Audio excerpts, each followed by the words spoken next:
Hello everyone, welcome to my channel. आज की कहानी है नफरत भरी मोहब्बत पार्ट 7। कहानी पसंद आई हो तो वीडियो को लाइक करें, शेयर करें और चैनल को सब्सक्राइब करें। अब तक आपने पढ़ा, श्रेयांश ने हीर से शादी करने की असली वजह बता दी। वहीं उसने यह भी कहा कि अभी तक उसने रजत के बारे में जितनी बातें बोली थी वह सब झूठ थी। जैसे ही हीर को यह पता चला तो उसके पैरों तले जमीन खसक गई। उसने श्रेयांश से उसके बदले का कारण पूछा। तब श्रेयांश ने कुछ ऐसा कारण बताया जिसे सुनकर हीर भी चौंक चुकी थी। तो वहीं श्रेयांश फिर हीर से बोला। अब आगे श्रेयांश अभय की सच्चाई बताते हुए बोला। श्रेयांश बोला, अभय मेरी बुआ का लड़का है और तुम्हारी वजह से उसने सुसाइड कमिट किया है। तुम्हें क्या लग रहा है मैं बस एक थप्पड़ के लिए तुमसे शादी करूंगा? सीरियसली, थप्पड़ तुमने मुझे मारा था। चलो, फिर भी उसका बदला मैं इस तरीके से चुकाऊंगा, तुमसे शादी करके। नहीं, शादी करने के पीछे इरादा तो मेरा कुछ और ही था और तुमने मेरी बातों में आकर मेरे इरादे को और पक्का कर दिया। तुम्हें बता दूं, रजत की कोई फैमिली नहीं है आउट ऑफ इंडिया में। एलिना तो मेरी कॉलेज की फ्रेंड है जो बस मेरा साथ दे रही थी इस कहानी में, रजत की पहली पत्नी बनकर। और वह जो गायनेकोलॉजिस्ट की रिपोर्ट है ना, वह भी नकली है। मतलब उसमें रजत का नाम नकली है। अलीना तो सचमुच प्रेग्नेंट है पर किसी और के बच्चे की मां बनने वाली है। एलिना की पहले से ही शादी हो चुकी है। एलिना को बस मैंने अपने इस खेल में शामिल किया है ताकि तुम्हें कन्विंस कर सकूं। और देखो, तुम हो भी गई। तभी हीर कांपते हुए बोली, इसका मतलब रजत ने तुम्हारे साथ कोई धोखा नहीं किया? तभी श्रेयांश बोला, नहीं तो किसने कहा था रजत ने मेरे साथ धोखा किया? मैंने तो ऐसा कहा नहीं। जैसे ही हीर ने यह सुना तो वह गुस्से से श्रेयांश को कॉलर पकड़ते हुए हीर बोली, व्हाट नॉनसेंस मिस्टर राजपूत, तुम्हारी हिम्मत कैसे हुई मेरे साथ इतना बड़ा गेम प्ले करने की? तभी श्रेयांश हीर के नाजुक हाथों को अपने हाथों से छुड़ाते हुए बोला। श्रेयांश बोला, यह गलती मत करना, आज कर दी है, आइंदा ध्यान रखना वरना। इतना कहकर श्रेयांश ने हीर के गालों को जोर से दबा दिया और उसे दीवार से चिपकाते हुए बोला, मैं क्या करूंगा अंदाजा भी नहीं है तुम्हें इसका। तभी हीर रोते हुए बोली, क्या दुश्मनी थी तुम्हारी मुझसे? मैं तो जानती भी नहीं हूँ अभय प्रताप सिंह को। और कैसा सुसाइड मेरी वजह से क्यों करेगा कोई इंसान? तभी श्रेयांश बोला, अभय तुमसे प्यार करता था और तुम भी अभय से प्यार करती थी। और यह मत कहना कि मैं झूठ बोल रहा हूँ क्योंकि मुझे इसके बहुत से सबूत मिले हैं। तभी हीर बोली, व्हाट रबिश, मैंने कभी किसी से प्यार नहीं किया है। मेरी लाइफ में सिर्फ एक ही इंसान है और उसका नाम रजत है। और हाँ, मानती हूँ कि अभय ने मुझे प्रपोज किया था पर मैंने उसे साफ मना कर दिया था। तभी श्रेयांश गुस्से से बोला, झूठ बोलना बंद करो, तुम्हारी वजह से मेरे भाई ने सुसाइड कमिट करने की कोशिश की। डिप्रेशन में चला गया है वह। आज उसकी हालत यह है कि वह ना किसी की बात सुनता है ना ही उसे किसी की बात से फर्क पड़ता है। लाश बन चुका है, जिंदा लाश। अपनी बुआ को तो पल पल तड़पते हुए देखा है मैंने, सिर्फ और सिर्फ तुम्हारी वजह से। तभी हीर गुस्से से बोली, मेरी वजह से कुछ नहीं हुआ है, मैंने कुछ नहीं किया है। मैं नहीं जानती अभय को, जो भी सच था मैंने तुम्हें बता दिया है। मानना है तो मानो, नहीं मानना मत मानो। तभी श्रेयांश बोला, मुझे नहीं मानना तुम्हारा सच। जो तुम बोल रही हो वह सब कुछ झूठ है। तुम्हें क्या लगता है मरना मारना खेल है? सुसाइड कमिट करना एक आम बात है कि चलो आज उसने नहीं माना तो सुसाइड कर लो। आज मुझे पापा ने थप्पड़ मारा तो चलो पहाड़ी से कूद जाओ। सुसाइड करना आम बात नहीं है मिस हीरो बेरॉय। मौत के मुंह से बाहर आया है मेरा भाई। उस दिन सोच लिया था कि तुम्हें नहीं छोड़ूंगा। तभी हीर बोली, 3 साल हो गए हैं मुझे MBBS किए हुए। फेयरवेल पार्टी के दिन जब उसने मुझे प्रपोज किया था तो मैंने उसे साफ मना कर दिया था। कॉलेज टाइम पर भी मैं उससे बहुत कम बात करती थी। जब वह मुझसे नोट मांगता था तो मैं उसे नोट्स दे देती थी। मुझे नहीं लगता था कि वह मेरी दोस्ती और मेरी बात करने के तरीकों का गलत मतलब निकालेगा। यह समझ बैठेगा कि मैं उससे प्यार करती हूँ, जबकि सच्चाई यह है कि मैं नहीं। और धोखेबाज तो तुम निकले श्रेयांश राजपूत। तुम अपने आप को राजपूत कहते हो? अरे अगर तुम्हारे जैसे राजपूत होते हैं तो तुम कलंक हो उनके नाम पर। तभी श्रेयांश गुस्से से बोला, तो इसका मतलब मेरा भाई झूठ बोल रहा है? तुम यही कहना चाहती हो? तभी हीर बोली, हाँ हाँ, तुम्हारा भाई झूठ बोल रहा है। मैं जो करती हूँ डंके की चोट पर करती हूँ। तुम्हारे भाई की तरह पीछा नहीं करती हूँ लड़कियों का। मना करने पर भी बार बार उनके पीछे जाकर उन्हें परेशान नहीं करती हूँ। अगर सच्चाई जाननी है तो पता करवा लो कॉलेज में किसी से भी।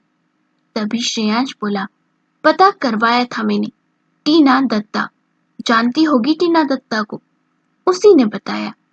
जब हीर ने श्रेयांश से पूछा कि उसे यह सब बातें किसने बताई कि मेरा और अभय का अफेयर चल रहा था, तब श्रेयांश ने एक नाम बोला। श्रेयांश हीर की तरफ देखते हुए बोला, टीना दत्ता। इसका नाम सुनते ही हीर ने एक लंबी गहरी सांस ली और फिर श्रेयांश की तरफ देखते हुए बोली। हीर बोली, इसका मतलब उसने तुम्हें यह आग लगाई है। अरे समझ ही गई थी कि तुम्हें झूठ बोलने वाला तुम्हारी तरह ही कोई हो सकता है। उसे भी झूठ सुनना बोलना पसंद है और तुम्हें भी। इतना कहकर हीर चुप हो गई। तभी श्रेयांश ने हीर के हाथों को टाइट से पकड़ा और गुस्से से बोला। श्रेयांश बोला, कहने का क्या मतलब है तुम्हारा? तभी हीर बोली, जिसने सच्चाई बताई है, एक काम करो, उसे मेरे सामने ले आओ। सच्चाई खुद ब खुद आ जाएगी सामने। अब श्रेय को अपनी ही बातों पर डाउट होने लगा था। उसे लगने लगा था कि वह ही कुछ गलत कर रहा है। तभी श्रेयांश बोला, साफ साफ बताओ बात क्या थी? लो जी, कहानी में तो एक और ट्विस्ट आ गया। अब क्या सचमुच इस कहानी में आने वाली विलन टीना दत्ता है या फिर अभय प्रताप सिंह है? यह तो आने वाला वक्त ही बताएगा। वहीं दोनों की मोहब्बत क्या रंग लाती है, जानना दिलचस्प होगा। दोनों ही एक दूसरे से बेपनाह नफरत करते हैं। देखना यह है कि क्या श्रेयांश की मोहब्बत सचमुच असली थी या वह बस बदले की भावना से हीर से प्यार का दिखावा कर रहा था। फिर हीर बोली, श्रेयांश राजपूत, अपने आप को बहुत बड़ा बिजनेसमैन समझते हो तुम, पर अफसोस कि सच और झूठ में फर्क करना नहीं आता। टीना दत्ता कॉलेज टाइम से ही मेरे अगेंस्ट रहती थी। उसे बस मौका चाहिए था। मैं यह नहीं कह रही कि सारी गलतियां तुम्हारे भाई की है। अभय सचमुच बहुत अच्छा लड़का था, पर तब तक जब तक उसका ध्यान पढ़ाई पर था। फिर धीरे धीरे जब हम MBBS 3rd ईयर में आए तो उसकी दोस्ती टीना दत्ता के गैंग से होने लगी। 5 लोग मौजूद थे उस गैंग में, सभी अमीर परिवार के बिगड़े हुए नवाबजादे और नवाबजादियां थे। उनका बस एक काम था, कॉलेज में आना, अपनी अटेंडेंस लगवाना और दिन भर आवारागर्दी करना। अभय पढ़ाई में बहुत ही होशियार था, मेरे पीछे बैठा करता था, पर जैसे जैसे उसकी दोस्ती टीना दत्ता के गैंग से होने लगी, वैसे वैसे उसका ध्यान पढ़ाई से हटने लगा। मेरी और अभय की बहुत ही नॉर्मल बातें होती थी। हम एक दूसरे से नोट शेयर कर लेते थे। एक बेचमेंट जैसी बॉन्डिंग थी, उससे ज्यादा कुछ नहीं। मेरे पास तो अभय का नंबर तक नहीं था, ना ही अभय मेरे पास।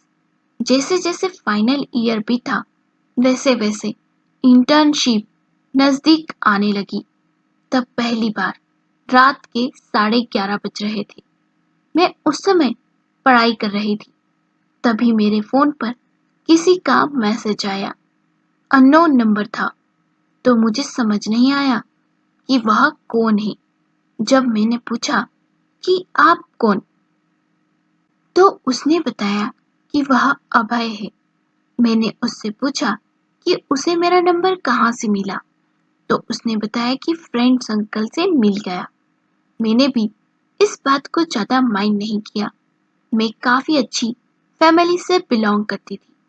यह बात कॉलेज में हर कोई जानता था। इंटर्नशिप होने से पहले हमारी फेयरवेल पार्टी थी। हमें दिन में कॉलेज आना था और शाम को पार्टी थी। हम लोग दिन में कॉलेज आए तो अभय ने मुझसे कहा कि उसे मुझसे कुछ जरूरी बात करनी है। हालांकि मेरी और अभय की बात अब इन 3 सालों में होनी कम हो चुकी थी। कॉलेज में जब तक वह क्लास अटेंड करता था, तभी तक हमारी बातें होती थी। फिर धीरे धीरे वह टीना दत्ता की गैंग से जुड़ता चला गया और उनके गैंग से जुड़ने का मतलब यह था कि ड्रग्स, नशा, अल्कोहल, यह सब चीजें उनकी प्रायोरिटी बन गई और अभय भी उनमें घुसता चला गया। पर जब उस रात अभय का मुझे मैसेज आया, तो मुझे थोड़ा डाउट हुआ कि आखिर उसने मुझे इतने सालों बाद मैसेज क्यों किया। अब तो वह पढ़ाई में भी अपना फोकस नहीं करता था। फिर भी मैंने सोचा कि शायद क्लासमेट है, इसलिए मुझे मैसेज किया होगा। उसके मैसेज करने के इरादे को मैं समझ नहीं पाई। फेयरवेल पार्टी के दिन वह हुआ जिसकी मैंने कल्पना भी नहीं की थी। अभय ने मुझे प्रपोज किया। मेरे पैरों तले जमीन खिसक चुकी थी। अभय को मैंने साफ इनकार कर दिया कि मुझे उसमें कोई इंटरेस्ट नहीं है। मैं अपनी पढ़ाई पर फोकस करना चाहती हूँ, अपने करियर पर फोकस करना चाहती हूँ। तभी उसने मुझसे कहा कि कोई प्रॉब्लम नहीं, उसे मेरी पढ़ाई और मेरे करियर से कोई प्रॉब्लम नहीं है। मैं जितना चाहे उतना समय ले सकती हूँ, पर बात तो समय की थी ही नहीं। मैंने अभय को कभी उस नजर से नहीं देखा जिस नजर से वह मुझे देख रहा था। मैंने अभय से सब कुछ साफ मना करके उससे बात करना बंद कर दिया। अभय का जहाँ भी जिक्र होता, वहां मैं कॉलेज में नहीं बैठा करती थी। धीरे धीरे यह बात कॉलेज में फैलने लगी, क्योंकि क्लास में एक वही लड़का था जिससे मैं बात नहीं करती थी। हमारी इंटर्नशिप नजदीक आई और उसे और मुझे एक ही हॉस्पिटल अलॉट किया गया। हॉस्पिटल मेरे फूफा जी का था। तुम तो जानते होंगे शुभम फूफा जी को। उनके अस्पताल की एक ब्रांच राजस्थान में भी थी और वहीं हमें हॉस्पिटल अलॉट किया गया था। मेरे साथ साथ 2-4 और भी बच्चे थे। मैं, अभय, कीर्ति, स्नेहा और सक्षम। हमारे ग्रुप में अभय अकेला लड़का था उस अस्पताल में। बाकी जिन अस्पतालों में उसकी गैंग थी, उनका हॉस्पिटल अलग था। फिर तभी वह हुआ जो नहीं होना चाहिए था। तभी श्रेयांश बोला, क्या हुआ था ऐसा जो नहीं होना चाहिए था? हीर ने आगे बताना शुरू किया। हीर श्रेयांश से बोली, टीना दत्ता को मेरे और अभय के बीच हुई बातों का पता लग गया। अभय ने टीना दत्ता से मदद मांगी कि वह मुझे कैसे भी करके पाना चाहता है। दोनों ने बहुत ही बड़ा प्लान बनाया। शायद उसके बारे में तो तुम्हें अभय ने बताया ही नहीं होगा। इंसान अपनी करनी कभी नहीं बताता है, पर दूसरों की गलतियां सबसे पहले गिनाता है। मुझे किडनैप करने की कोशिश की और जबरदस्ती शादी करने की भी उसने और उसके कुछ दोस्तों ने मिलकर। टीना एक पॉलिटिकल फैमिली से बिलोंग करती थी। जब मामला हवा में आने लगा तो उसने अपने हाथ खड़े कर दिए और साथ ही उसके सभी दोस्तों ने। तब अभय अकेला पड़ गया। जब मुझे किडनैप होने के बाद पता चला कि मेरी किडनैपिंग के पीछे अभय है, तो मेरे पैरों तले जमीन खिसक गई। पापा ने उसे कॉलेज से रस्टिकेट करवा दिया। उसकी इंटर्नशिप बीच में ही रुक गई। मेडिकल लाइसेंस जब्त कर लिया गया और मुझे राजस्थान से मुंबई ट्रांसफर करवा दिया गया। ऐसा नहीं था कि राजस्थान में मेरा कोई नहीं था। मेरा भाई वहीं से अपने बिजनेस को ऑपरेट करता था। मैं उस समय भाई और शिव अंकल के साथ रहती थी। इन सब में शिव दादू और सिद्धि दादी ने हमारा बहुत साथ दिया। तभी श्रेयांश बोला, यह दोनों कौन है? हीर बोली, यह मेरे दादू और दादी के काफी पुराने दोस्त हैं। शिव दादू के बेटे का नाम रुद्र है। रुद्र अंकल और काशी आंटी, ये दोनों ही उस समय राजस्थान में थे। तुम जानते होंगे रुद्र अंकल को। एंटरटेनमेंट इंडस्ट्री से काफी पुराना नाता है शिव दादू और रुद्र अंकल का। तभी श्रेयांश बोला, हाँ मैं पहचान गया, तुम शिव प्रताप सिंह की बात कर रही हो। हीर बोली, हाँ बिल्कुल सही। तभी श्रेयांश बोला, तुम्हारी किडनैपिंग के बाद क्या हुआ? किडनैपिंग के बाद क्या हुआ? हीर ने श्रेयांश को बताना शुरू किया। हीर बोली, जब अभय ने मुझे किडनैप किया था तो शिव अंकल ही थे जिन्होंने यह सब पता लगाया कि इन सब के पीछे कौन है। जैसे जैसे श्रेयांश सच्चाई सुनता जा रहा था, वह जमीन में शर्म के मारे गड़ता जा रहा था। उसे यकीन नहीं था कि उसने इतना बड़ा पाप कर दिया है। तभी श्रेयांश हीर से बोला, तो यह सच्चाई तो मुझे कभी पता ही नहीं चली। तभी हीर बोली, पता चलती भी तो कैसे? हमने इस बात को ज्यादा हवा नहीं दी। हम चाहते तो दे सकते थे। तुम्हारी बुआ ने आकर पापा से माफी मांगी, मुझसे माफी मांगी। वहीं अभय को भी अपनी गलती का पछतावा हो रहा था। उन्होंने हमसे यही कहा कि हम पुलिस कंप्लेन ना करें, इससे अभय का भविष्य खराब हो जाएगा। पर अपने माता पिता के डांटने से और डर से अभय ने सुसाइड करने की कोशिश की। जब मुझे इस बारे में पता चला तो मैंने अभय को बहुत समझाया। हालांकि पापा मुझे अभय से मिलने नहीं देना चाह रहे थे, उन्हें डर था। पर मैंने पापा को समझाया कि बस एक बार मुझे अभय से मिलना है। अभय और मेरी उस दिन काफी बात हुई। मैंने अभय को बहुत समझाया कि उसे इन सब में कभी नहीं पड़ना चाहिए था। गलती शायद समय की थी। जवानी के जोश में वह गलत संगति में पड़ गया। और कहते हैं, एक गंदी मछली पूरे तालाब को गंदा कर देती है। उसी चपेट में अभय भी आ गया।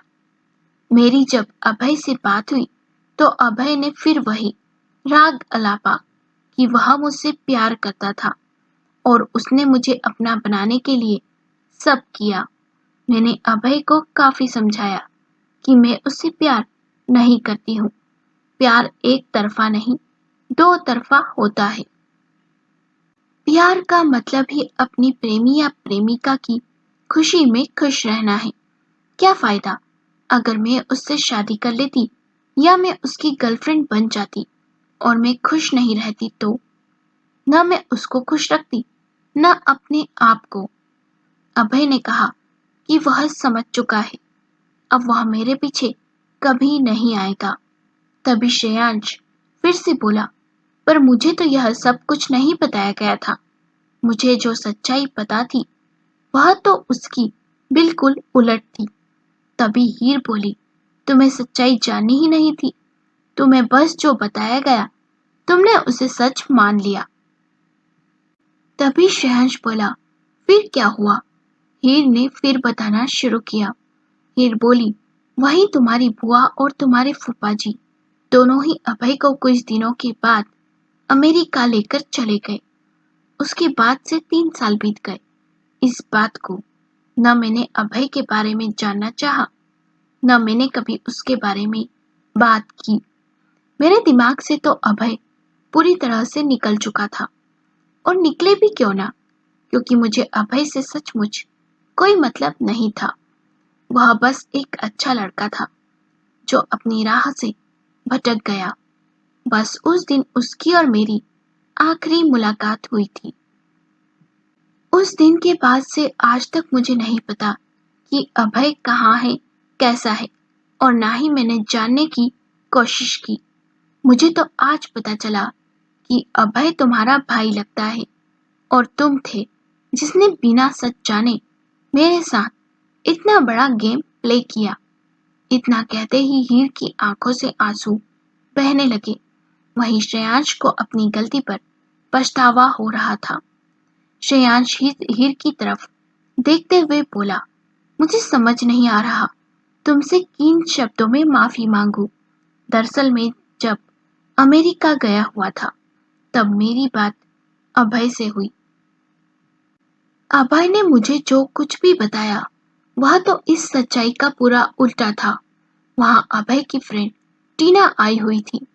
अभय की वह हालत देखकर मुझसे बर्दाश्त नहीं हुआ कि ऐसे कैसे मेरा हंसता खेलता भाई यूं गुमसुम हो गया। बुआ ने भी कुछ नहीं बताया तो वहीं टीना ने मुझे सारी सच्चाई बताई। परिवार वालों के सामने तो टीना चुप थी, पर जब मैं उसे अकेले में मिला तब उसने मुझे यह सच्चाई बताई कि अभय ने तुम्हारे कारण सुसाइड करने की कोशिश की। अभय तुमसे प्यार करता था और तुम भी अभय से करती थी, पर तुमने अपनी फैमिली के प्रेशर में आकर अभय को डंप कर दिया और अभय यह सदमा बर्दाश्त नहीं कर सका। तुम काफी अच्छी फैमिली से बिलोंग करती थी, तो तुम्हारी फैमिली ने मेरी बुआ की फैमिली को धमकाया कि अगर यह बात कहीं लीक हुई तो वे उन्हें नहीं छोड़ेंगे। मैं अपने परिवार से बहुत प्यार करता हूँ। मुझे नहीं पता था कि टीना ने जो कुछ भी कहा वह सब झूठ होगा। मैंने अभय से इस बारे में जानना चाहा। अभय को यही लगता था कि टीना उसकी बहुत अच्छी दोस्त है। टीना ने अभय के दिमाग और दिल में ऐसी जगह बना ली थी मानो टीना ही उसकी सबसे बड़ी हमदर्द हो। मैंने जब अभय से जानना चाहा तो उसने मुझे कुछ नहीं बताया, पर टीना ने मुझे सारी सच्चाई बता दी। उसने मुझे अकेले मिलने को कहा और मुझे बोला कि मैं सारा सच जानना चाहता हूँ। तो मैंने हाँ बोला और सच जानकर मेरा खून खोल उठा। जब तुमसे पहली बार मिला तो तुमसे सचमुच प्यार हो गया था, पर जब जब अपने भाई का चेहरा देखा तो तुमसे नफरत होने लगती। समझ नहीं पा रहा था कि प्यार और नफरत में से किसे चुनूं।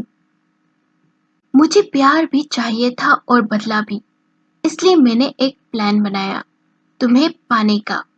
जब रति का एक्सीडेंट हुआ उसके बाद तुमने मुझे खुद एक वजह दे दी, थप्पड़ मारकर तुमसे बदला निकालने की, ताकि तुम यही सोचती रहो कि तुमने मुझे थप्पड़ मारा है। इसी वजह से मैं तुमसे दुश्मनी निभा रहा हूँ। फिर मैंने रजत वाला गेम प्लान किया और तुम इसमें फंस गई। हो सके तो मुझे माफ कर देना। हीर ने गुस्से से श्रेयांश को एक थप्पड़ मारा।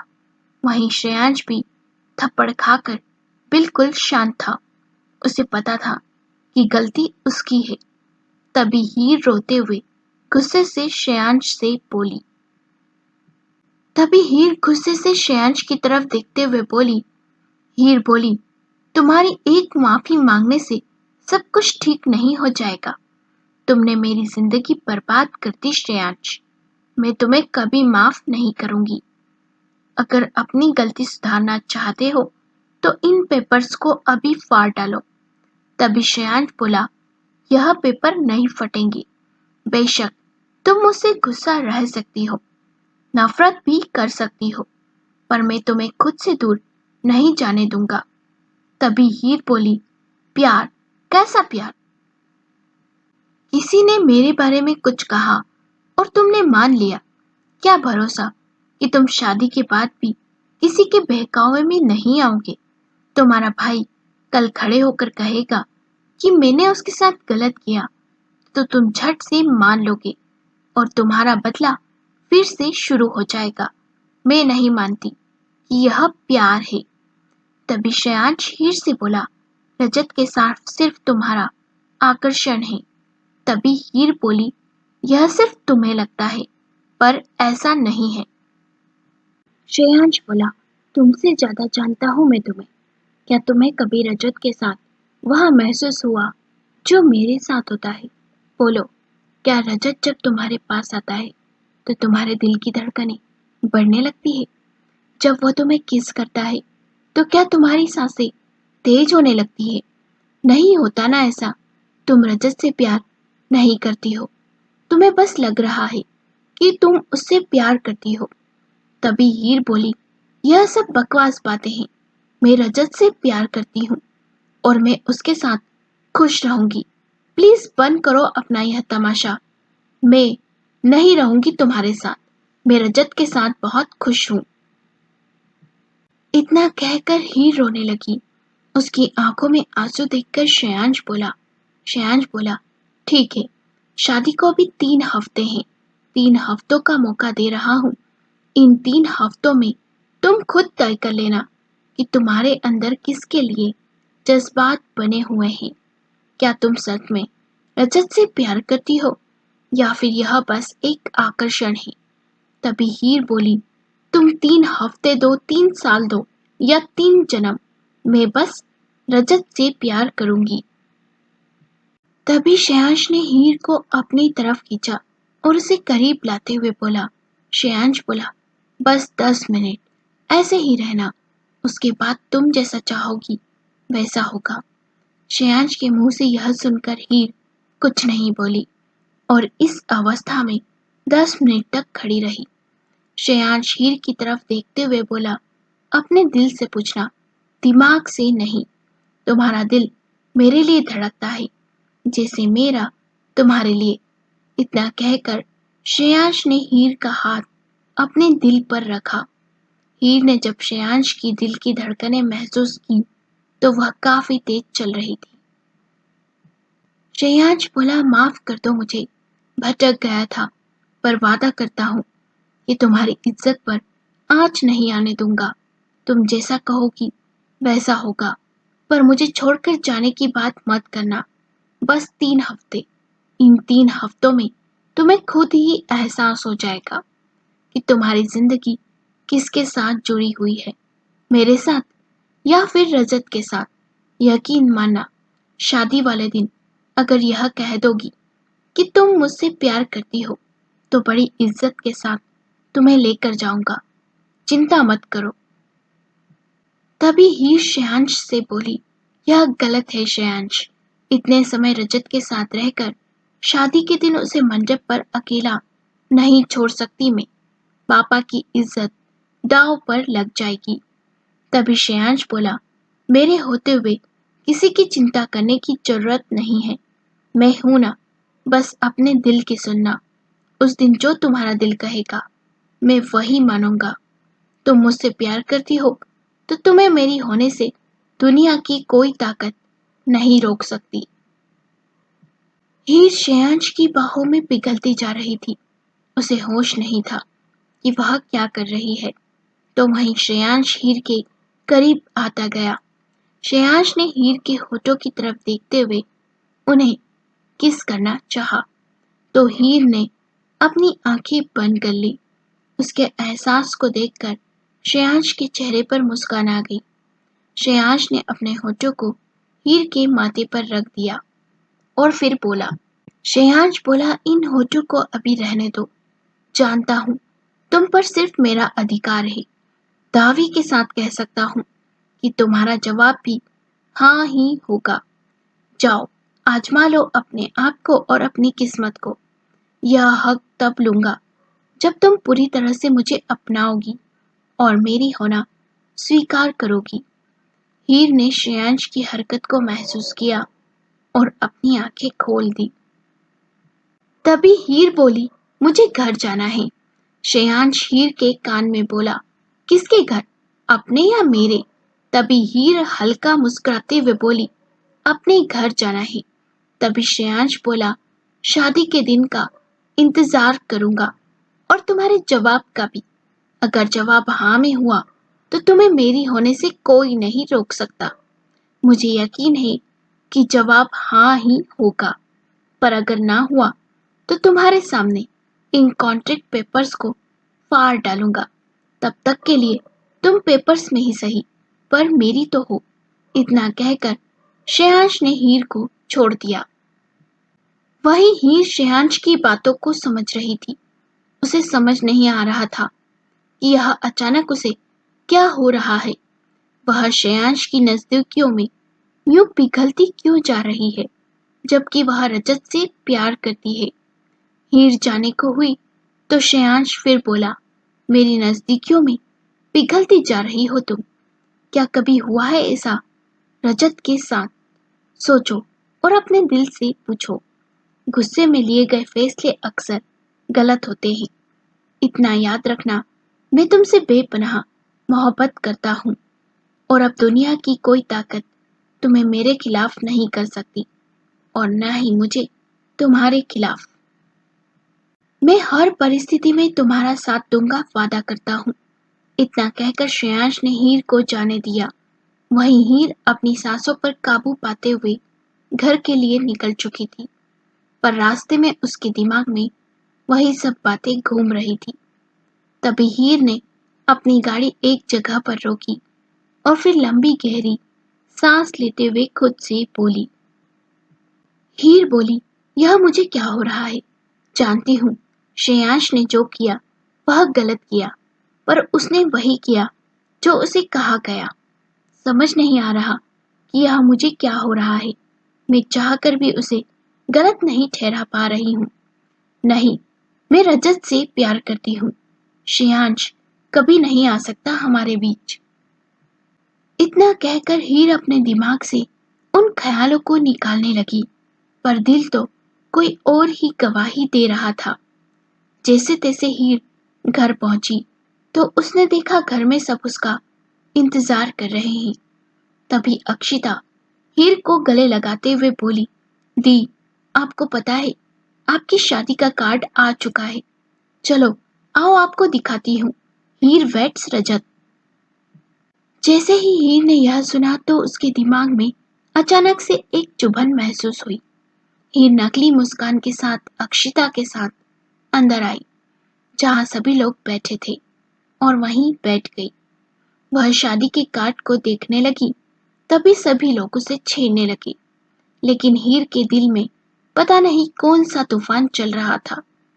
हीर वहां सबको एक्सक्यूज मी कहकर अपने कमरे की तरफ चली गई। सभी को यही लगा कि हीर शर्मा रही है। बाकी सभी लोग शादी की तैयारियों में जुट गए। अब देखना दिलचस्प होगा कि इन 3 हफ्तों में क्या होगा। क्या हीर के दिल में भी वही एहसास पनप पाएंगे जो श्रेयांश के दिल में है?